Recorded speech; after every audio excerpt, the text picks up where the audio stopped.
ईमानदार धर्मप्राण मुसलमान भाईरा আমি কোরআনুল কারীমের তেলাওয়াত করেছি দীর্ঘক্ষণ সময় হৃদয়ের কান দিয়ে শুনেছেন কথা বলেন শুনেছেন তো ইনশাআল্লাহ যদি শুনে থাকেন এক একটি হারফের বিনিময়ে আল্লাহ তাআলা আমাদের আমলনামায় কমপক্ষে 10টি করে নেকি দান করেছেন আমি যদি 10,000 শব্দ তেলাওয়াত করি 10,000 কে 10 দিয়ে গুণ দেন কত হয়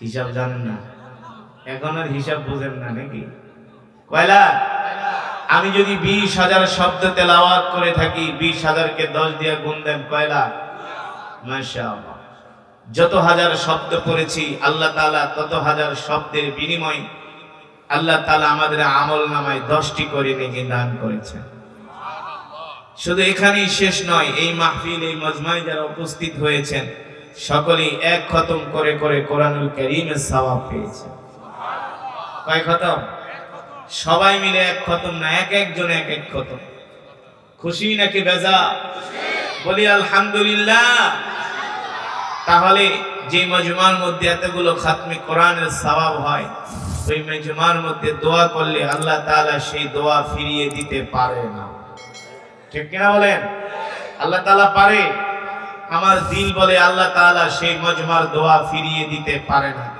সুতরাং আমরা এই মজমা থেকে আল্লাহ তাআলার কাছে দোয়া করব আমরা শেষ মোনাজাত দিয়া বাড়িতে যাব রাজি আছেন ইনশাআল্লাহ কে কে শেষ মোনাজাত দিয়া বাড়িতে যাবেন হাত উঠে আল্লাহকে দেখেন হাত সোজা করেন ইমানদারের মতো সোজা করেন মুনাফিকের মতো না এই সমাজে কিছু গরু খাওয়া মুসলমান আছে মুনাফিক আছে কি আছে না নামাজ পড়ে না রোজা করে না মসজিদে যায় না কোরআন তেলাওয়াতের ধার ধারে না আছে কি আছে না ওরা হলো মুনাফিক ঠিক কিনা বলেন আর নামাজ 2 রাকাত পড়া দৌড় মারে শেষ করে না ঠিকমতো মোনাজাত দেয় না আছে কি আছে না তাহলে আমরা শেষ মোনাজাত দিয়ে যাব তো ইনশাআল্লাহ আল্লাহ তাআলাকে ডাক দেন ইয়া আল্লাহ আরে জোরে বলেন ইয়া আল্লাহ আমাদের গুনাহগুলো maaf করে দেন শেষ মোনাজাত দিয়ে যাওয়ার তৌফিক দেন হাত নামান মাশাআল্লাহ আল্লাহ তাআলা সকলকে কবুল করুন এই তোমার মাইক ঠাস ঠাস করে কোনো মজা নাই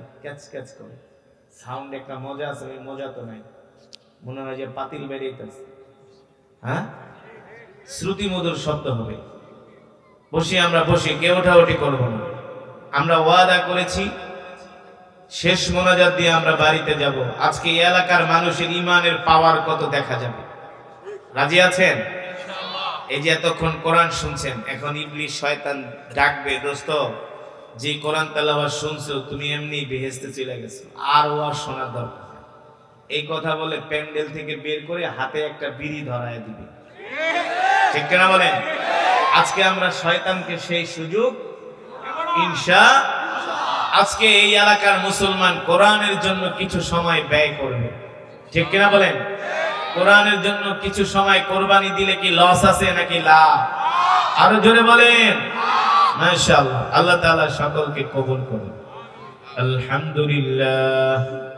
আলহামদুলিল্লাহ নাহমাদুহু ওয়া নাস্তাঈনুহু ওয়া নাস্তাগফিরুহু ওয়া নু'মিনু বিহি ওয়া নাতাওয়াক্কালু আলাইহি ওয়া নাউযু বিল্লাহি মিন শুরুরি আনফুসিনা ওয়া মিন সাইয়্যাতি আমালিনা من يهده الله فلا مضل له ومن يضلله فلا هادي له ونشهد أن لا إله إلا الله وحده لا شريك له ونشهد أن سيدنا ومولانا محمدا عبده ورسوله الذي أرسله بالحق بشيرا ونذيرا وداعيا إلى الله بإذنه وسراجا منيرا أما بعد فأعوذ بالله من الشيطان الرجيم بسم الله الرحمن الرحيم وما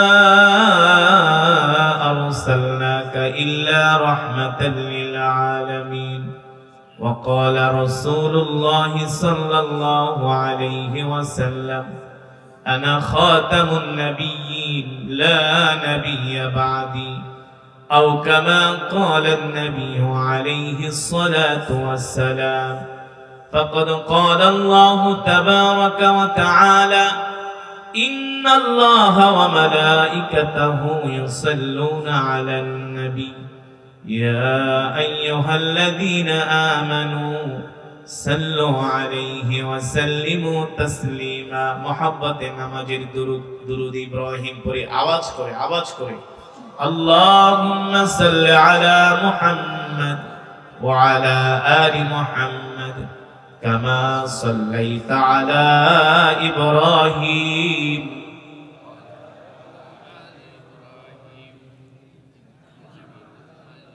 শুনুন আপনাদের কি নবীজির নামে দুরূদ পড়তে কষ্ট হয় তাহলে এত আস্তে কেন জানেন দুরূদের কি ফজিলত আল্লাহর নবী বলেছেন কেউ যদি উম্মত আমার নামে একবার দুরূদ পড়ে আল্লাহ তাআলা সাথে সাথে তার উপরে 10 বার রহমত নাযিল করে মান সাল্লা ওয়াহিদান সাল্লাল্লাহু আলাইহি ওয়াসাল্লাম আশারা আল্লাহ রাসূল বলেন কেউ যদি আমার নামে একবার দুরূদ শরীফ পড়ে আল্লাহ তাআলা সাথে সাথে তার 10টা গুনাহ maaf করে দেন আমরা কি নবীজির সাথে জান্নাতে নবীজির কাছাকাছি থাকতে চাই জোরে বলুন যদি চান তাহলে দুনিয়াতে আল্লাহ রাসূল বলে উম্মত আমার নামে বেশি করে দুরূদ পড়ো তো দুরূদ পড়তে আপনারা এত কৃপণতা করেন কেন এত আওয়াজ কম কেন হৃদয়ের সবটুকু ভালোবাসা দিয়ে হৃদয় উজাড় করি আল্লাহ তাআলার দেওয়া কণ্ঠ দিয়ে এবার আমরা নবীজির মহব্বতে আরেকবার দুরূদ পড়ব আল্লাহুম্মা বারিক আলা মুহাম্মদ ওয়া আলা আলি মুহাম্মদ কামা বারাকতা আলা ইব্রাহিম ওয়া আলা আলি ইব্রাহিম মাশাআল্লাহ بلغ العلا بكماله كشف الدجى بجماله حسنت جميع خصاله صلوا عليه وآله আরবের বুকে মক্কা নগরীতে যেথায় মা আমিনার ঘর আরবের বুকে মক্কা নগরীতে যেথায় মা আমিনার ঘর খোদার করুণায় কাউসার হয়ে রহমত ঝরেছে বারংবার বালাগাল আউলা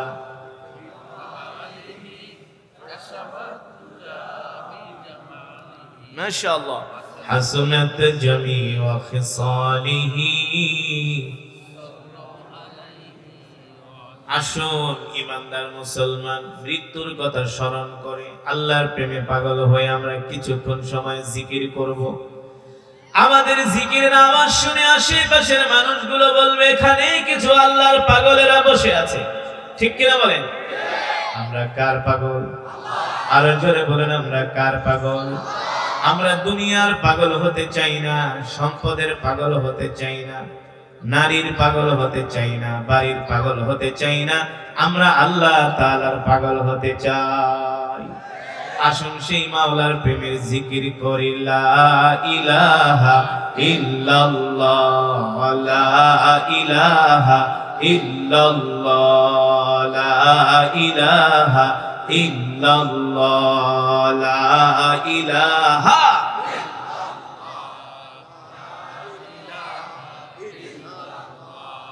لا إله إلا الله لا إله إلا الله لا إله إلا الله لا إله إلا الله لا إله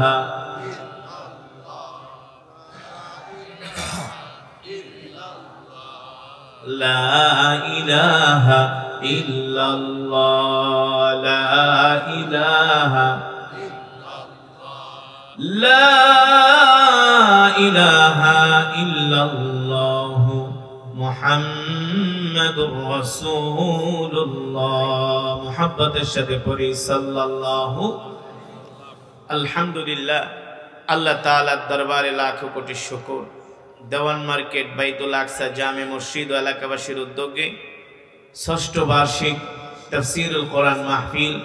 উক্ত মাহফিলের মান্যবর শ্রদ্ধাভাজন সভাপতি, প্রধান অতিথি, বিশেষ অতিথি, মুরব্বিয়ানে কেরাম, যুবক বন্ধুরা, তলাবায়ে আযম, দূর দূরান্ত থেকে আগত দিন প্রিয়, ইসলাম প্রিয় আমার কলিজার টুকরা মুসলমান ভাইরা, আল্লাহ তাআলার দরবারে লাখো কোটি শুকর যে মহান আল্লাহ তাআলা আমাদেরকে কোরআন ও হাদিসের মেজমা জান্নাতের বাগান, এই বাগানে আল্লাহ তাআলা আসার বসার তৌফিক দিয়েছেন, কোরআনুল কারীমের তেলাওয়াত শোনার সুযোগ করে দিয়েছেন।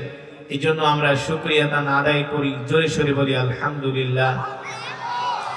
আল্লাহ তাআলার পেয়ারা বান্দারা, আমি যে কোরআন পড়েছি এই কোরআন আল্লাহর জবানের কালাম, ঠিক কিনা বলেন? এই কোরআন আল্লাহ তাআলা পেয়ারা নবীর উপরে নাজিল করেছেন।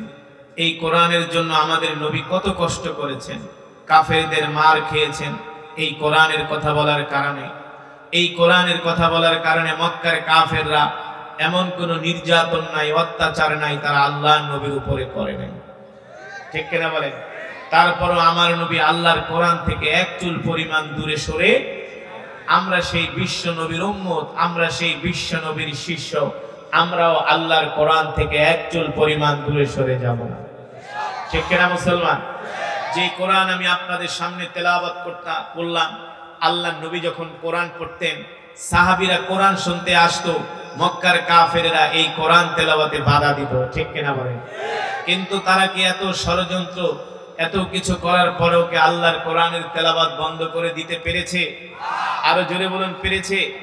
মক্কার কাফেররা তো দূরের কথা, আবু জেহেল, উতবা, শাইবা, আবু লাহাবরা আল্লাহর কোরআনের তেলাওয়াত বন্ধ করতে পারে নাই। এমনকি পৃথিবীর যারা পরাশক্তি আছে তারাও ইসলামের বিরুদ্ধে ষড়যন্ত্র করে, মুসলমানের বিরুদ্ধে ষড়যন্ত্র করতেছে, তারাও এই সমস্ত ষড়যন্ত্র করে মুসলমানদেরকে পৃথিবীর জমিন থেকে বিদায় করে দিতে পারবে না, ইসলামকে দাবিয়ে রাখতে পারবে না। যতদিন পৃথিবী থাকবে ততদিন ইসলাম থাকবে, ঠিক কিনা বলেন? আল্লাহ রাব্বুল আলামিন সে কথাই কোরআনুল কারীমের মধ্যে বলেন, ওয়ামা আরসালনাকা ইল্লা রাহমাতাল লিল আলামিন। আল্লাহ রাব্বুল আলামিন বলেন, নবী আমি আল্লাহ আপনাকে রহমত করে দুনিয়াতে পাঠিয়েছি, আমি আল্লাহ আপনাকে বরকত করে দুনিয়াতে পাঠিয়েছি। ও মুসলমান, আল্লাহ নবী যখন মক্কার জমিনে কোরআনের দাওয়াত দিতেন, মক্কার কাফেররা আবু জেহেল, আবু লাহাব, উতবা, শাইবারা এই কোরআনের দাওয়াতে বিরোধিতা করত, এই কোরআন তেলাওয়াত করতে দিত না। আল্লাহ নবীর উপরে এমন অত্যাচার, নির্যাতন, জুলুম শুরু করে দিলেন। আল্লাহ নবী যখন রাস্তা দিয়ে হাঁটতো, মক্কার কাফেররা আল্লাহ নবীর হাঁটার রাস্তার মধ্যে কাঁটা বিছিয়ে রাখতো, ঠিক কিনা বলে? শুধু কাঁটা বিছিয়ে রাখতো না, আল্লাহ নবী যখন নামাজ পড়তে বাইতুল্লাহ যেতেন, আল্লাহ নবী যখন রুকুতে যেতেন, আবু জেহেল এসে উটের নাড়ি ভুঁড়ি আল্লাহর নবীর পিঠের উপরে চাপিয়ে দিয়েছে।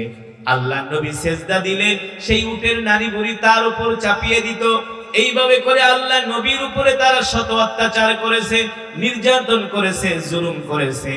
আল্লাহর নবী আল্লাহর কোরআনের দাওয়াত থেকে এক চুল পরিমাণ দূরে সরে যায় নাই। আল্লাহ তাআলা ডাক দিয়া বলে, হাবিব ইন্না আনজালনা ইলাইকা যিকরা লিতুবাইয়িনা লিন-নাস। ওগো নবী, আমি আল্লাহ আপনাকে যে কোরআন দিয়া দুনিয়াতে পাঠাইছি, আপনি কোরআন নিয়ে ঘরে বসে থাকবেন না, এই কোরআন দিয়ে আপনি মক্কার কাফেরদেরকে দাওয়াত দেন, এই কোরআন দিয়ে আপনি মক্কার কাফেরদেরকে দাওয়াত দেন।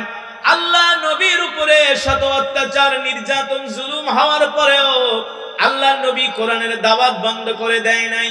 ও মুসলমান, শুধু এখানেই শেষ নয়, সাহাবীদের উপরে কাফেররা অকাথ্য নির্যাতন করেছে, জুলুম করেছে, অত্যাচার করেছে। সাহাবীরা শত অত্যাচার সহ্য করেছেন, জুলুম সহ্য করেছেন। আল্লাহ নবীর সাহাবীরাও কোরআন থেকে দূরে সরে যায় না, ঠিক কিনা বলে? যখন আল্লাহ নবীর উপরে কাফেররা অত্যাচারের মাত্রা এমন পরিমাণ বাড়িয়ে দিলেন, আল্লাহ তাআলা তার হাবিবকে ডাক দিয়া বলেন, হাবিব এখন আর আপনার মক্কায় থাকা ঠিক হবে না, আপনি এবার মক্কা থেকে হিজরত করে মদিনায় যান। কোথায় যান? অথচ মক্কা থেকে হিজরত করে মদিনায় যাওয়া তো সোজা কথা না। মক্কা থেকে মদিনার দূরত্ব হলো 550 কিলোমিটার। কত কিলোমিটার? এটা হলো এখনকার রাস্তা, আধুনিক রাস্তা। 1450 বছর আগে কোনো আধুনিক রাস্তাঘাট ছিল না। সেই সময় হিসাব করলে রাস্তা হবে প্রায় 1500 কিলোমিটার। আল্লাহ নবীর পাহাড়ের বাঁকা পথ, আঁকা বাঁকা পথ পাড়ি দিয়ে, মরুভূমি পাড়ি দিয়ে, পাহাড়িময় বালুকাময় রাস্তা পাড়ি দিয়ে আল্লাহ নবী মক্কা থেকে হিজরত করে মদিনায় যাবে। এটা তো সোজা কথা নয়। আল্লাহ নবী, আল্লাহ তাআলা নির্দেশ দিলেন, হাবিব আপনি আর দেরি করবেন না, আপনি এখনই বের হয়ে যান। আল্লাহ নবী তার সাহাবী আবু বকরকে নিয়ে মক্কা থেকে গভীর রজনীতে বের হয়ে গেলেন, মদিনার উদ্দেশ্যে বের হয়ে গেলেন। আল্লাহ নবীর পিছনে মক্কার কাফেরেরা ধাওয়া শুরু করলো। সাইয়েদনা আবু বকর বলে, আমি আল্লাহ নবীর সাথে হিজরতের সাথে ছিলাম। আমরা যখন পাহাড়ি রাস্তা দিয়ে যাচ্ছি, আমরা দেখতেছি মক্কার কাফেররা আমাদেরকে পিছন থেকে ধাওয়া করতেছে। আমি ভয় পেয়ে গেলাম। আল্লাহ নবীকে ডাক দিয়া বললাম, ওগো আল্লাহর নবী, মক্কার কাফেররা আমাদেরকে চতুর্দিক থেকে ঘিরে ফেলেছে, মক্কার কাফেররা আমাদের উপরে আক্রমণ করবে। আল্লাহ নবী ডাক দিয়া বলে, আবু বকর ভয় করবেন না, আমরা যেই রবের কথা অনুসারে, যেই রবের নির্দেশ পালনের জন্য মক্কা থেকে হিজরত করে মদিনায় যাচ্ছি, আপনার কোনো চিন্তা নাই, আমারও কোনো চিন্তা নাই। আমাদের জান মালের হেফাজত করবে আল্লাহ রাব্বুল আলামিন। এই বিষয় নিয়ে আপনাকে আমাকে কোনো চিন্তা করতে হবে না। সাইয়েদনা আবু বকর বলেন, পাহাড়ি পথ নিয়ে, পাহাড়ি পথ দিয়ে আমরা আল্লাহর নবীকে নিয়ে মদিনার উদ্দেশ্যে হিজরত করতেছি। আমরা মদিনার উদ্দেশ্যে যাত্রা করে দিলাম, হাঁটা শুরু করলাম। হাঁটতে হাঁটতে আল্লাহ নবী ক্লান্ত হয়ে গেলেন। যখন দুপুর বেলা হলো, দেখি আকাশের রৌদ্রের তাপ বেড়ে যাচ্ছে। সুবহানাল্লাহ বলেন। মরুভূমিতে যদি আকাশের রৌদ্রের তাপ বেড়ে যায়, আর যদি পাহাড় থাকে, পাহাড়ের মধ্যে যদি পাথর থাকে, সেই পাথর আরো দ্বিগুণ তাপময় হয়ে যায়, ঠিক কিনা বলেন? রৌদ্রের তাপে আল্লাহ নবী ক্লান্ত হয়ে গেলেন, পাহাড় গরম হয়ে গেছে। মনে হয় পাহাড়ের উপরে পাড়া দিলে, মনে হয় পাথরের উপরে পাড়া দিলে পা গুলো পড়ে যায়। আমি দেখতেছি আল্লাহ নবী রাস্তা দিয়ে আমাকে নিয়ে হেঁটে যাচ্ছেন, আর ওই পাহাড়ের পাথরগুলো আল্লাহর নবীকে দেখে সালাম দিচ্ছেন। পাথরগুলো আল্লাহ নবীকে বলেন, আসসালামু আলাইকা ইয়া রাসূলুল্লাহ। আল্লাহু আকবার। আল্লাহ নবী ডাক দিয়া বলে, পাথর আমাকে সালাম দাও। পাথর বলে, কেন সালাম দিব না? আপনি শুধু মানুষের নবী না, আপনি আমাদেরও নবী। শুধু পাথরই নবীকে সালাম দেয় না, গাছগুলো নবীকে সালাম দেয়। আল্লাহু আকবার। আল্লাহ নবী ডাক দিয়া বলে, গাছ সালাম দিলা কারণ কি? গাছগুলো ডাক দিয়া বলে, ওগো আল্লাহর নবী, আপনি শুধু মানুষের নবী না, আপনি আমাদের নবী। আল্লাহু আকবার। সাতি শাজারু নাতাকাল হাজারু শুক্কাল কমারু বিইশারাতিহি। আমার নবী শুধু মানুষের নবী ছিলেন না, আমার নবী গাছের নবী ছিলেন, আমার নবী মাছের নবী ছিলেন, আমার নবী হরিণের মানুষ, আমার নবী হরিণের নবী ছিলেন। আমার নবী এই পৃথিবীর জমিনে যত কীট পতঙ্গ আল্লাহ সৃষ্টি করেছে, সবার নবী করে আল্লাহ তাআলা আমার নবীকে দুনিয়াতে পাঠিয়েছেন, ঠিক কিনা বলেন? এই কারণে আল্লাহ তাআলা কোরআনুল কারীমের মধ্যে বলছেন, ওয়ামা আরসালনাকা ইল্লা রাহমাতাল লিল আলামিন। আল্লাহু আকবার। আল্লাহর নবী যখন হাঁটতে হাঁটতে ক্লান্ত হয়ে গেলেন, আমি নবীজিকে বললাম, ওগো নবীজি, আপনি তো হাঁটতে হাঁটতে ক্লান্ত হয়ে গেছেন, আমাকে একটু খেদমত করার সুযোগ দেন। আল্লাহ নবী ডাক দিয়া বলে, আবু বকর আপনি কি খেদমত করবেন? আল্লাহ নবীকে হযরত আবু বকর বলে, ওগো নবীজি, আমি চাই আপনাকে একটু আমার কোলে তুলে নিব। সাইয়েদনা আবু বকর বলেন, যখন আমি আল্লাহ নবীকে আমার কোলে তুলে নিলাম, আমার কাছে মনে হলো না আল্লাহ নবী আমার কোলে উঠেছে, আমার কোনো কষ্টই হয় নাই। জোরে বলেন সুবহানাল্লাহ। অনেক দূর যাওয়ার পরে আল্লাহর নবী আমার কোল থেকে নেমে গেলেন। এবার নবীজি ওই পাহাড়ি পথ বেয়ে বেয়ে আমরা মদিনার দিকে যাচ্ছি। আল্লাহর নবী পাথরের উপরে পাড়া দেয়, সাথে সাথে পাথরটা তুলার মতো নরম হয়ে যায়। জোরে বলেন সুবহানাল্লাহ। সিরাতের কিতাবের মধ্যে আসছে, আল্লাহর নবী শক্ত পাথরে পাড়া দেয়, পাথরগুলো তুলার মতো নরম হয়ে যায়। আল্লাহ নবী ডাক দিয়া বলে, পাথর তুলার মতো নরম হয়ে যাচ্ছে, কারণটা কি? বলে আপনি তো রহমাতুল লিল আলামিন, আপনি শুধু মানুষের নবী না, আপনি আমাদেরও নবী। পাথরে পাড়া দিলে যদি পাথর শক্ত থাকে আপনার কষ্ট হবে, এই কারণে আপনার সম্মানে আমি তুলার মতো নরম হয়ে যাচ্ছি। সাইয়েদনা আবু বকর বলে আরেকদিন আমি আল্লাহর নবীকে আমার কোলে তুলে নিলাম, এখন আমি পাথরে পাড়া দেই, পাথর নরম হয়ে যায়। আবার আল্লাহর নবীকে কোল থেকে নামাই, পাথরে পাড়া দেই, পাথর শক্ত নরম হয় না। সাইয়েদনা আবু বকর বলে আমার বুঝতে বাকি নাই, আমি তো আর নবী না, নবী তো হলো কলিজার টুকরা নবী, তার বরকতে পাহাড়ের পাথরগুলো তুলার মতো নরম হয়ে যায়, ঠিক কিনা বলে?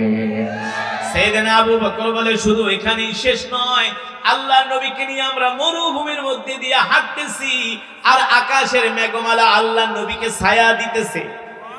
জোরে বলেন সুবহানাল্লাহ। ও মুসলমান, মক্কা থেকে মদিনা 550 কিলোমিটার দূর। সাইয়েদনা আবু বকর বলে আমরা যে খাবার দাবার নিয়ে আসছি সব খাবারগুলো শেষ হয়ে গেছে, পানিগুলো শেষ হয়ে গেছে। আল্লাহর নবীকে আমি ডাক দিয়া বললাম আনা জাইউন জিদ্দান, ওগো নবীজি আমি ক্ষুধার্ত, আমি ক্লান্ত, আমি পরিশ্রান্ত। ওগো নবীজি আনা আতশানুন জিদ্দান, আমার পানির পিপাসায় কলিজা শুকায় যাচ্ছে। আল্লাহর নবী বলে আবু বকর আপনার পিপাসা লেগেছে, আমারও ক্ষুধা লেগেছে, দেখেন তো মরুভূমির মধ্যে কোনো বাড়ি ঘর দেখা যায় কিনা। আমি আশ্চর্য হয়ে গেলাম, এমন বিশাল মরুভূমি, এই মরুভূমির মধ্যে বাড়ি ঘর কোত্থেকে আসবে? কিন্তু আল্লাহ তাআলার নবীর জবানের এত বরকত, আল্লাহর নবীর জবানের এত বরকত, এই কারণেই তো আল্লাহ তাআলা বলছেন ওমা আরসালনাকা ইল্লা রাহমাতাল লিল আলামিন। আল্লাহু আকবার। সাইয়েদনা আবু বকর বলে আল্লাহর নবী যখন আমাকে বললেন আবু বকর দেখেন তো আশেপাশে কোনো বাড়ি ঘর দেখা যায় কিনা, আমি আশ্চর্য হয়ে গেলাম, এই মরুভূমির মধ্যে বাড়িঘর কোত্থেকে আসবে? এই মরুভূমির মধ্যে কোনো গাছপালা নাই, পানির কূপ নাই, কোনো বাজার ঘাট নাই, মানব চলাচলের কোনো রাস্তা পর্যন্ত নাই। এই মরুভূমির মধ্যে বিশাল মরুভূমি, এখানে বাড়িঘর কোথায় আসবে? শত শত কিলোমিটার মরুভূমি। সাইয়েদনা আবু বকর বলে আল্লাহর কসম করে বলি, আল্লাহর নবীর জবান দিয়া যখন এই কথা বের হলো, আমি সামনের দিকে তাকায় দেখছি মরুভূমির মধ্যে একটা বাড়ি দেখা যায়। মরুভূমির মধ্যে একটা বাড়ি দেখা যায়, আমি খুশি হয়ে গেলাম। আল্লাহ নবীকে ডাক দিয়া বললাম ওগো নবীজি উনজুর ইলাল আমাম, ওই যে তাকায় দেখেন একটা বাড়ি দেখা যায়। আল্লাহ নবী বলে আবু বকর ইমশি মাই, চলেন আমার সাথে, আমরা ওই বাড়িতে যাই মেহমান হব, ওই বাড়িতে যে আমরা তাদের কাছে আশ্রয় গ্রহণ করব, ওই বাড়িতে যে আমরা তাদের কাছে কিছু খাবার দাবার চাইব। সাইয়েদনা আবু বকর বলে চলেন আল্লাহর নবী।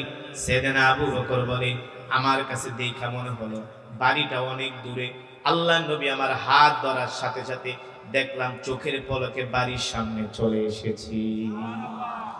এবার বাড়ির সামনে আইসা দেখি ছোট্ট একটা ঘর, ভাঙাচুরা একটা কুঠুরি, ভিতর থেকে দরজা লাগানো।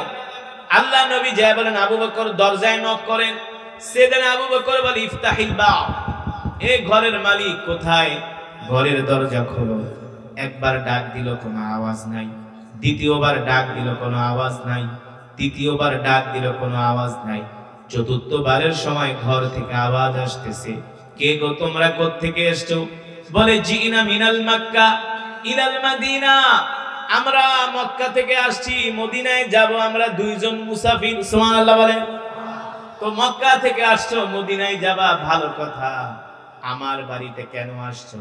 সাইয়েদনা আবু বকর বলে শোনো গো, আমরা দুইজন মুসাফির, আমাদের কাছে খাবার দাবার যা ছিল শেষ হয়ে গেছে, যদি তুমি আমাদেরকে একটু খাবার দিতা।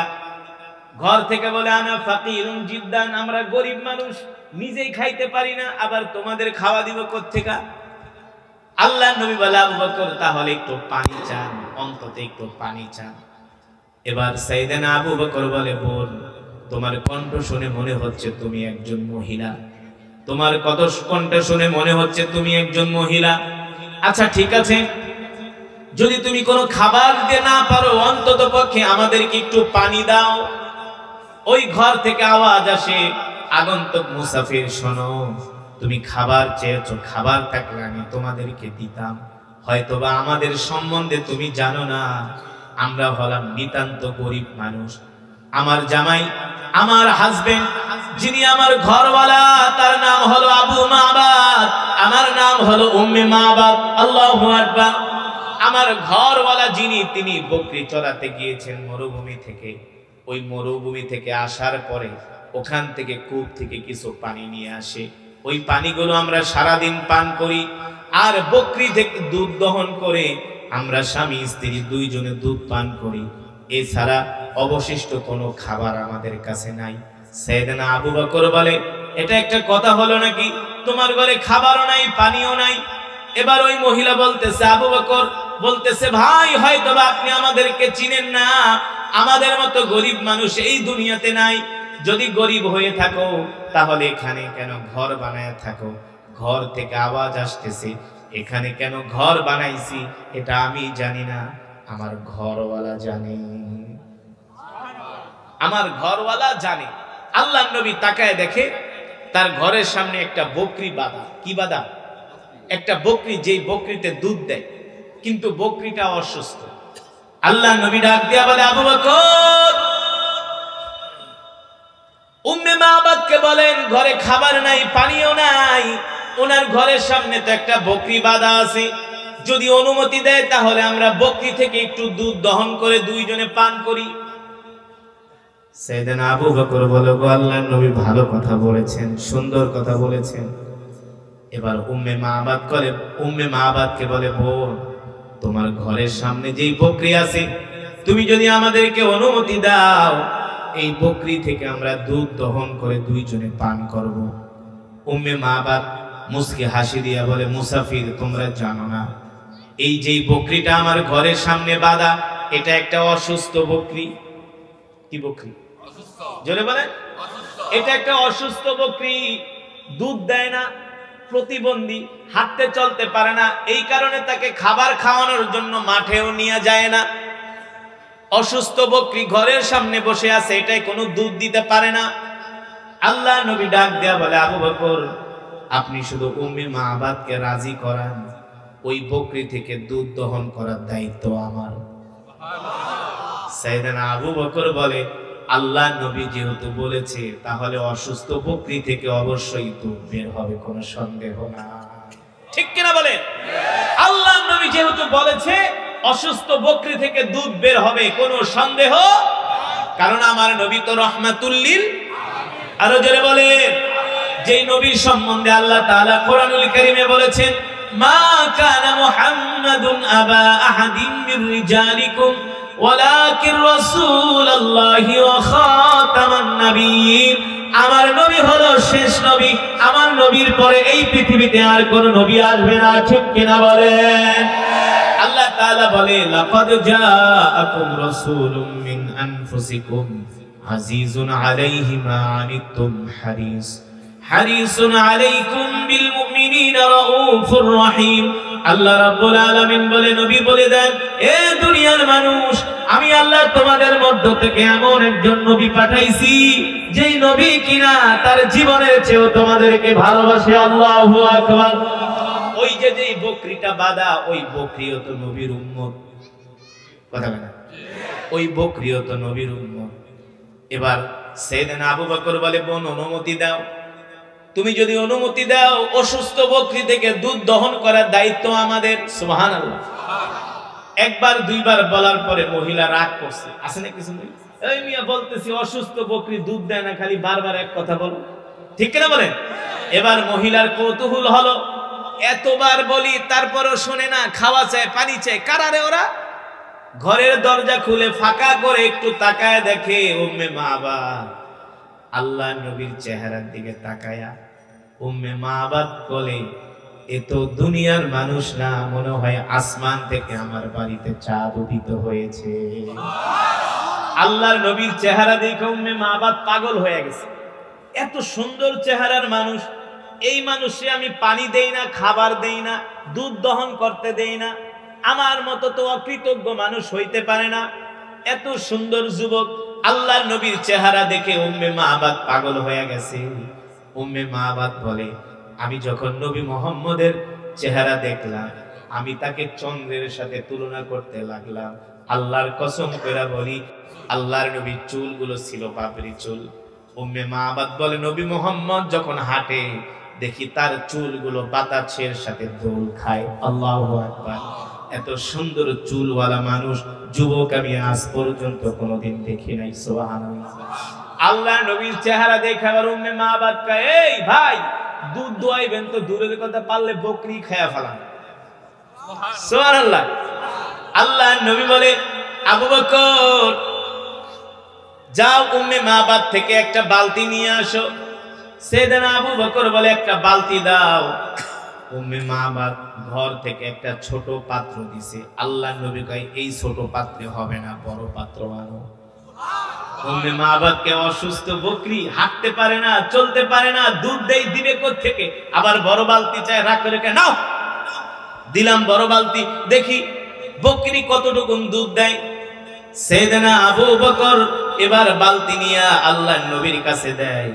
উম্মে মাবাদ তো আর জানে না তার বাড়িতে কে এসেছেন। তার বাড়িতে এসেছেন দো জাহানের বাদশা নবী মুহাম্মদুর রাসূলুল্লাহ সাল্লাল্লাহু। এবার আল্লাহর নবী বালতি নিয়ে বকরির কাছে যাইতেই, বকরি অসুস্থ, বকরি কোনোদিন হাঁটতে পারে না, দাঁড়ায় গেছে। বকরি দাঁড়ায় বলে, গো আল্লাহর নবী, আসসালামু আলাইকা ইয়া রাসূলুল্লাহ। আল্লাহর নবী বলে, বকরি সালাম দিলা কারণ কি? কয়, সালাম কেন দিব না, আপনি শুধু মানুষের নবী না, আপনি আমারও নবী। আমি কিন্তু আপনাকে দেখে চিনে ফেলেছি। সুবহানাল্লাহ। এবার বকরি তার মনের দুঃখগুলো আল্লাহর নবীর কাছে বলতেছে। বকরি তার মুখ আল্লাহর নবীর কানের কাছে নিয়ে বলে, ওগো নবীজি, আমি অসুস্থ, এই কারণে আমার মালিক আমাকে ঘাস খাওয়াইতে নেয় না, আমাকে আদর করে না, যত্ন করে না। এই দুঃখের কথা আমি আপনি ছাড়া কার কাছে বলবো? আপনি তো আমার নবী। এবার আল্লাহর নবী বকরিকে আদর করতেছে। উম্মে মাবাদ ঘর থেকে দেখতেছে আল্লাহর নবীর সাথে বকরি কথা বলে। এবার বকরি মুসকে মুসকে হাসে আল্লাহর নবীকে পায়া। আল্লাহর নবীকে দেখাই বকরি সুস্থ হয়ে গেছে। এবার যেই বকরি অসুস্থ, দুধ দিবে তো দূরের কথা, আল্লাহর নবী বিসমিল্লাহ বইলা শুধু ওই বকরির স্তনে হাত দিছে, সাথে সাথে স্তনটা দুধে ভরপুর হয়ে গেছে। এমন দুধে একেবারে স্তন ফুলে গিয়েছে দুধে। উম্মে মাবাদ সব দৃশ্যগুলো দেখতেছে। এবার বকরি ডাক দিয়া বলে, গো আল্লাহর নবী, তাড়াতাড়ি করে আমার থেকে দুধ দহন করেন, আমি দুধের ভার সইতে পারি না। আল্লাহর নবী নিজের বরকতি হাত দিয়া দুধ দহন করেছেন। আমার নবী এমন নবী যিনি যুদ্ধের ময়দানে যুদ্ধ করেছেন, আবার বকরির দুধও দহন করেছেন। কথা কেনা? আমরা কোন বৈরাগী নবীর উম্মত না, আমার নবী ছিলেন রাষ্ট্রপ্রধান। কথা কেনা? আমার নবী ছিলেন রাষ্ট্রপ্রধান, ঠিক কিনা বলেন? যার ভয়ে রোম পারস্যের বাদশারা থরথর করে কাঁপত। আমার নবী ছিলেন পৃথিবীর সবচেয়ে বড় ব্যবসায়ী। আম্মাজান খাদিজা আল্লাহর নবীকে ব্যবসা করার জন্য পাঠাইছে। সবার চেয়ে আল্লাহর নবীর ব্যবসায় ভালো প্রফিট এসেছে, ঠিক কিনা বলেন? আমার নবীকে যেই জায়গায় দাঁড় করাবেন সব জায়গায় আমার নবী 100-তে 100, 100-তে 100 না, হাজারে, লক্ষে, কোটিতে 100, ঠিক কিনা বলেন? আমার নবীকে যদি বাবার কাতারে দাঁড় করান, সৈয়দ হযরত ফাতেমা বলে, আমার বাবার মতো এমন বাবা পৃথিবীতে নাই। আমার নবীকে যদি নানার কাতারে দাঁড় করান, হযরত হাসান হুসাইন বলে, আমার নানার মতো এমন নানা পৃথিবীতে নাই। হযরতে আব্বাস বলে, আমার নবীকে যদি চাচার কাতারে দাঁড় করান, আমার চাচার মতো চাচা পৃথিবীতে নাই। আল্লাহু আকবার। আমার নবীকে যদি রাষ্ট্রপ্রধানদের কাতারে দাঁড় করান, আমার নবীর মতো রাষ্ট্রপ্রধান এই পৃথিবীতে আসে নাই, আর কোনোদিন আসবেও না। আমরা বলি আমাদের নবী হলো পৃথিবীর শ্রেষ্ঠ নবী, ঠিক কিনা বলেন? আল্লাহ তাআলা সে কারণেই কোরআনে বলছেন, কুল ইন কুনতুম তুহিব্বুনাল্লাহ ফাত্তাবিউনি ইউহিব্বুকুমুল্লাহ ওয়া ইয়াগফির লাকুম যুনুবাকুম ওয়াল্লাহু গফুরুর রহিম। আল্লাহু আকবার। আল্লাহ রাব্বুল আলামিন বলে, দুনিয়ার মানুষ, তোমরা যদি আল্লাহকে পেতে চাও তাহলে সর্বপ্রথম তোমরা তোমাদের নবীকে ভালোবাসো। কাকে ভালোবাসো? আরো জোরে বলেন। আল্লাহ তাআলা বলে তোমরা যদি আল্লাহকে পেতে চাও সর্বপ্রথম তোমরা তোমাদের নবীকে ভালোবাসো। যদি নবীকে ভালোবাসতে না পারো তাহলে তোমরা মুমিন হতে পারবে না। ঠিক কিনা বলেন? শুধু নবীকে মুখে মুখে ভালোবাসলে হবে না, আল্লাহর নবীকে জীবন দিয়ে ভালোবাসতে হবে। ঠিক কিনা বলেন? নিজের সব কিছুর চেয়ে আল্লাহর নবীকে ভালোবাসতে হবে। ঠিক কিনা বলেন? নিজের সন্তানের চেয়ে আল্লাহর নবীকে ভালোবাসতে হবে, নিজের পরিবারের চেয়ে আল্লাহর নবীকে ভালোবাসতে হবে। কারণ নবীর হাতেই থাকবে জান্নাতের চাবি। নবীর সুপারিশ সাফায়াত ছাড়া কেউ জান্নাতে যেতে পারবে না। পারবে? জোরে বলেন। এবার মনে আছে নাকি এই ঘটনা? কি করছেন আল্লাহর নবী? দুধের বানে হাত দিয়েছেন, সাথে সাথে দুধ ভরপুর হয়ে গেছে। এবার আল্লাহর নবী দুধ দহন করতেছে আর বালতি ভরতেছে। উম্মে মাবাদ ঘর থেকে তাকায় তাকায় দেখতেছে, এটা আবার কোন আজব মেহমান। এমন মেহমান তো জীবনও কোনোদিন। যেই মেহমান বাড়িতে ঢোকার পরে বরকত শুরু হয়ে গেছে। উম্মে মাবাদ বলে মেহমান ঘরে বাড়িতে ঢোকার সাথে সাথেই বরকত বের শুরু হয়ে গেছে। এবার নবীজি নিজের হাত দিয়া দুধ দহন করতেছে। দুধ দহন করতে করতে একেবারে বালতি ভরে গেছে। অনেক বড় বালতি দুধে ভরপুর হয়ে গেছে। আল্লাহর নবী ডাক দিছে, আবু বকর এদিকে আসেন, ইশরাব, পান করেন, আপনি নিজে খান। সাইয়েদনা আবু বকর বলে, গো নবীজি আপনি আমার চেয়ে ক্লান্ত বেশি, আগে আপনি খান। আল্লাহর নবী বলেন আগে আপনি খান। আল্লাহর নবী সাইয়েদনা আবু বকরকে দুধ পান করালেন। এবার আল্লাহর নবী নিজেও পান করলেন। সুবহানাল্লাহ। এবার আল্লাহর নবী নিজে পান করে বলে, আবু বকর তাকায় দেখেন দুধের অবস্থা কেমন। সাইয়েদনা আবু বকর বলে, ওগো নবীজি যেমন দুধ তেমন আছে, এক ফোঁটাও কমে নাই। এবার যান উম্মে মাবাদের কাছে দুধের বালতিটা দিয়ে আসেন।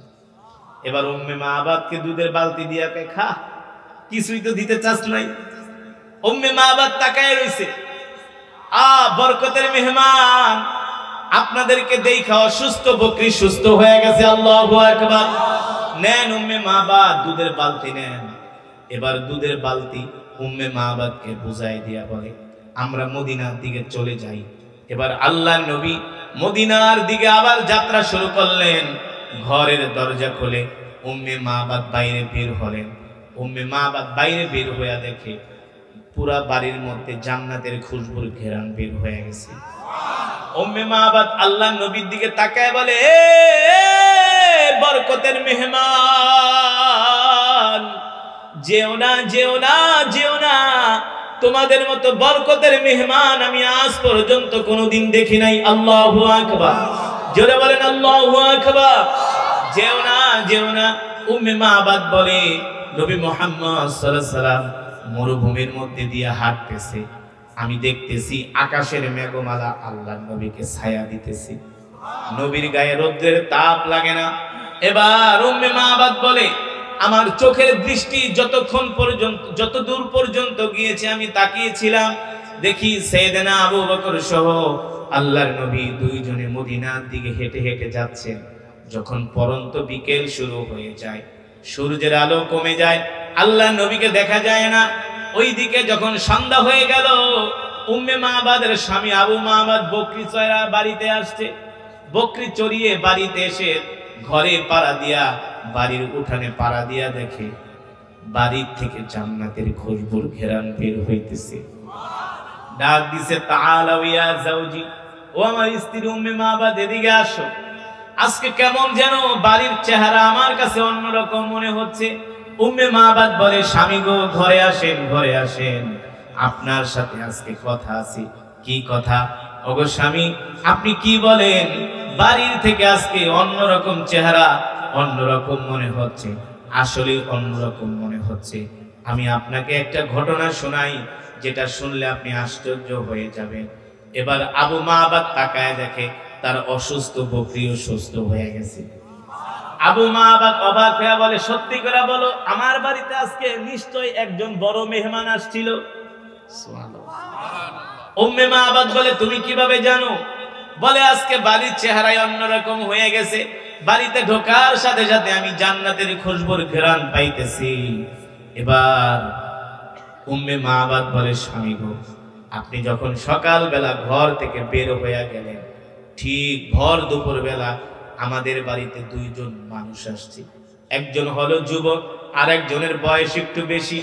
বিশ্বাস করেন স্বামী, যখন আমি ওই যুবকের চেহারার দিকে তাকাইলাম, এত সুন্দর চেহারার মানুষ আমি আজ পর্যন্ত কোনোদিন দেখি নাই।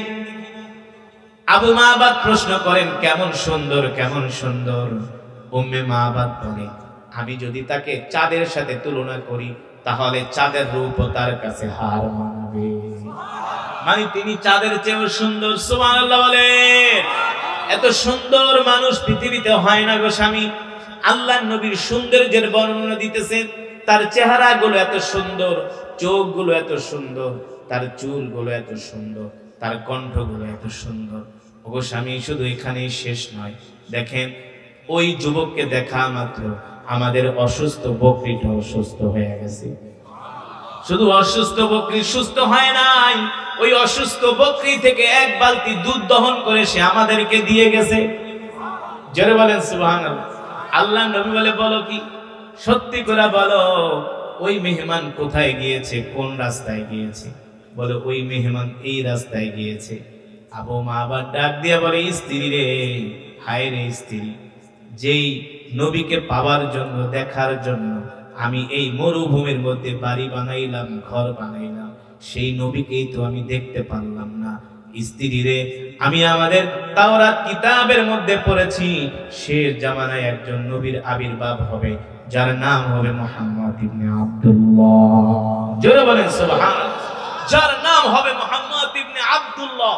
তিনি মক্কা থেকে হিজরত করে মদিনায় যাবে, আর এই পথেই যাবে। কোন পথে?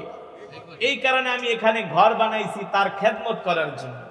স্ত্রী রে, আমার বাড়িতে যিনি মেহমান হয়েছিলেন তিনি দুনিয়ার কোন সাধারণ মানুষ না, তিনি হলেন আল্লাহর নবী। যেই নবীকে পাওয়ার জন্য এত কষ্ট করেছি। স্ত্রী, তাড়াতাড়ি ঘর ভাঙ, গাট্টি বস্তা রেডি কর, আর থাকবো না, মদিনায় চলে যাব। মদিনায় যে সেই নবীর হাতে হাত রেখে আমরা কালেমা পড়ে মুসলমান হয়ে যাব। যদি বলেন সুবহানাল্লাহ। আবু মাবাদ তার ঘর বাড়ি ভাঙ্গা, লোটা ঘটি যা ছিল, গাট্টি বস্তা, ভেড়া বকরি নিয়ে তিনি মদিনার দিকে রওনা শুরু করলেন, যে আর দেরি করব না, যেই নবীকে পাওয়ার জন্য, যেই নবীকে দেখার জন্য এই মরুভূমির ভিতরে ঘর বানাইলাম, এতটা বছর ছিলাম, চলো স্ত্রী, সেই নবীর হাতে হাত রেখে কালেমা পড়ে মুসলমান হয়ে যাব। তিনি হলেন আখিরি নবী, তিনি হলেন বিশ্ব নবী, রাহমাতুল লিল। সেই নবীর উম্মত আমরা। খুশি নাকি বেজা? জোরে বলেন, খুশি নাকি বেজা? সেই নবী কোনোদিন মিথ্যা কথা বলছে? আমরা কি মিথ্যা কথা বলি? হ্যাঁ, এটা কি নবীর উম্মতের কাজ হতে পারে? এই বস, এই বাচ্চা, এই বেটা, সেই নবী কি কোনোদিন নামাজ ছেড়ে দিয়েছে? জোরে বলেন, আমরা কি নামাজ ছেড়ে দেই? সমাজের কত পার্সেন্ট মানুষ নামাজ পড়ে বলেন? সমাজে মাত্র 2% মানুষ নামাজ পড়ে, শতকরা 2%। চাঁদপুর মতলবে এক মাহফিলে গিয়েছি, যাওয়ার পরে মাহফিল কমিটি কয়, হুজুর আজকে এমন কেরাত পড়বেন একেবারে মাইকের তারমার ছিঁড়া হয়ে গেল। হুজুর এমন কেরাতে টান দিবেন যাতে মানুষ ঘরের থেকে উঠে আইসা পড়ে। তো আমি মাহফিলের অবস্থা দেখা কমিটিরে ডাক দিলাম, এই দিকে আসেন, ওয়াজ তো ভালোই করান। হুজুর 51তম ওয়াজ। কততম? হুজুর 10টা গরু জবাই করছি, 50,000 মানুষ তোবারক খাওয়ানো। আমি এটা কি 50 বছর? হ্যাঁ, বাপদাদার আমল থেকে করে দিতেছি। এলাকার মানুষ ওয়াজের লেগা পাগল। আমি বলি মাশাআল্লাহ। ইমাম সাহেবকে, হুজুর সারা রাত যদি ওয়াজ করেন, সারা রাত ওয়াজ শুনবে, এত ওয়াজ শুনি এলাকার মানুষ। তা আমি ডাক দিলাম, ইমাম সাহেব এদিকে আসেন, আপনার মুসল্লিরা তো খুব ধার্মিক। হুজুর একটা কথা বললেন, খুব ধার্মিক, সারাদিন ওয়াজ শুনি। তো মাশাআল্লাহ, তো মসজিদে তো সুন্দর। হুজুর গ্রামের মসজিদে এসি লাগাইছি, বুঝেন না, মানুষ খুব দান করে। আমি বলি ইমাম সাহেব জুমার নামাজে কেমন মুসল্লি হয়? হুজুর একটা কথা বলেন, মসজিদের ছাদেও জায়গা দেওয়া যায় না, বারান্দাও জায়গা দেওয়া যায় না, উজু খানায়ও দাঁড়ায়। আমি বলি খুব ভালো, খুব নামাজি আপনার মুসল্লি। তো ইমাম সাহেব জুমার নামাজে জায়গা দেওয়া যায় না, তো ফজরের নামাজের কি অবস্থা? এখন ইমাম সাহেবকে হুজুর আর লজ্জা দিয়েন না। আমি কেন? এতক্ষণ তো মুসল্লির প্রশংসায় পঞ্চমুখ, এখন লজ্জা দিবেন না, এটা কেন বলেন? হুজুর কি কোনো দুঃখের কথা, 80 ঘরে খাই। 80 ঘর বোঝেন? 80 ঘর কি বলেন তো? 80 বাড়িতে খায়, মানে 80 বাড়ি থেকে তাকে খাবার দেয়, 80টা ফ্যামিলি, 80টা সদস্য ওই এলাকায়। হুজুর 80টা ঘর থেকে 8 জন মানুষও ফজরের নামাজে আসে না। বাংলাদেশের ম্যাক্সিমাম মসজিদের একই অবস্থা, ঠিক কিনা বলেন? হুজুর ওয়াজ করেন, ওয়াজ শুনতে মজা লাগে, মাগার নামাজ পড়তে। মুসলমান শুধু ওয়াজ শুনলে হবে না, নামাজ পড়তে হবে, ঠিক কিনা বলেন? আল্লাহ রাসূলের সাহাবীরা আল্লাহর নবীর জবানে শুধু ওয়াজ শোনেন নাই, ওয়াজ শোনার পরে তারা এমন ইমানদার হয়েছে, তাদের জীবন, তাদের জান, তাদের মাল সবকিছু আল্লাহর রাস্তায় কোরবানি করে দিয়েছে, ঠিক কিনা বলেন? আমরাও সেই নবীর উম্মত। আমাদের যদি প্রয়োজন হয় আল্লাহর নবীর মহব্বতে, আল্লাহর মহব্বতে, আল্লাহর দ্বীনের জন্য আমরা আমাদের জান মাল আল্লাহর রাস্তায় কোরবানি করতে রাজি আছি। রাজি আছেন তো ইনশাআল্লাহ? তাহলে আজকের মাহফিল থেকে আপনাদেরকে ওয়াদা করতে হবে, জীবনে যতদিন বাঁচবেন আর কোনোদিন নামাজ ছেড়ে দিবেন না। রাজি আছেন? কে কে রাজি আছেন? হাত উঠে আল্লাহকে দেখা, বলেন আল্লাহ। আরো জোরে বলুন আল্লাহ। ওয়াদা করলাম, ওয়াদা করলাম আর কোনোদিন নামাজ ছেড়ে দিব না, নামাজ ছেড়ে দিব না, নামাজ ছেড়ে দিব না। রাজি আছেন? হাত নামান। নামাজ পড়বেন তো? শুধু কে একা? নামাজ কি একার জন্য না, নিজেও নামাজ পড়তে হবে, পরিবার পরিজনকেও নামাজের জন্য ডাকতে হবে, আপনার অধীনস্থদেরকে নামাজের জন্য ডাকতে হবে, আপনার বন্ধু বান্ধব ভাই ব্রাদার যারা আছে তাদেরকেও নামাজের জন্য ডাকতে হবে, ঠিক কিনা বলেন? নামাজ পড়বেন আর কোরআন শিখবেন। রাজি আছেন ইনশাআল্লাহ? আপনারা আপনাদের সন্তানদেরকে কোরআন শিখাবেন, দ্বীন শিখাবেন, মাদ্রাসায় ভর্তি করায় আলেম বানাবেন, কন্যা সন্তানদেরকে আলেমা বানাবেন ইনশাআল্লাহ। আল্লাহ তাআলা সকলকে কবুল করুন বলি আমিন। এই মজমাকে আল্লাহ তাআলা কবুল করুন বলি আমিন। আল্লাহ নবী কত কষ্ট করেছেন, মক্কা থেকে শেষ পর্যন্ত হিজরত করে মদিনায় গেছেন, নিজের মাতৃভূমি ছেড়েছেন, নিজের বাপ দাদার ভিটা ছেড়েছেন, দিনের পর দিন না খেয়ে রয়েছেন, আল্লাহর কোরআনের জন্য নিজের জান মাল রক্ত ঘাম সব আল্লাহর রাস্তায় দিয়েছেন। আমরা সেই নবীর উম্মত, আমরা যদি নামাজ না পড়ি, আল্লাহর হুকুম না মানি, হাসরের ময়দানে আল্লাহর নবীকে চেহারা দেখাতে পারবো? জোরে বলেন পারবো? এই কারণে আমরা 5 ওয়াক্ত নামাজ জামাতের সাথে আদায় করব ইনশাআল্লাহ। আল্লাহ তাআলা আমাদের কবুল করুন বলি আমিন। দুরূদ শরীফ পড়েন, বসেন, মোনাজাত করে যান, মোনাজাত না করে কেউ যাবেন না। আদ-দুআউ হুয়াল ইবাদা, দোয়াটা ইবাদত।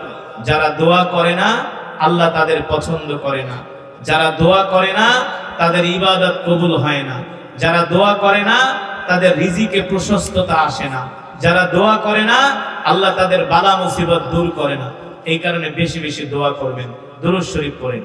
আল্লাহুম্মা সাল্লি আলা মুহাম্মদ ওয়া আলা আলি মুহাম্মদ কামা সাল্লাইতা আলা ইব্রাহিম ওয়া আলা আলি ইব্রাহিম ইন্নাকা হামিদুম মাজিদ। আল্লাহুম্মা বারিক আলা মুহাম্মদ ওয়া আলা আলি মুহাম্মদ كما باركت على إبراهيم وعلى آل إبراهيم إنك حميد مجيد. أستغفر الله. সবাই পড়েন أستغفر الله أستغفر الله الذي لا إله إلا هو الحي القيوم وأتوب إليه لا حول ولا কুওয়াতা ইল্লা বিল্লাহিল আলিয়্যিল আযীম। সুবহান